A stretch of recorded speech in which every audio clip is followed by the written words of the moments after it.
अस्सलाम वालेकुम वरहमतुल्लाह। इस वक्त हम कराची के मशहूर व मारूफ ताजिर शर्जील गोपलानी साहब के साथ मौजूद हैं और आज इन्होंने स्टेज के ऊपर बहुत ज़बरदस्त ऐलान किया, चूँकि मैंने चाहा कि इनका इंटरव्यू नीचे लूँ।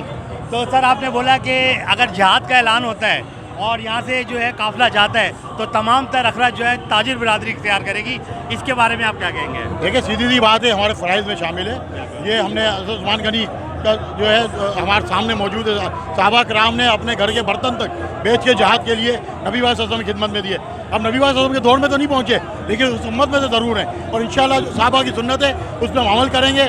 कराची के ताजिर अपना तन मन धन जहाद के लिए हुकूमत ऐलान करती है, यहाँ से रास्ता देती है।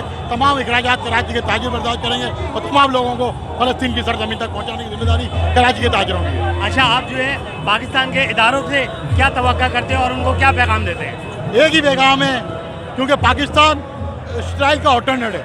इसराइल जिस वक्त कायम हुआ उस वक्त पाकिस्तान कायम हुआ है। पाकिस्तान ने यहीं से जहाद का ऐलान करना है। सिपा सालार से एक ही दरख्वास्त है, हमें रूट फराहम करें।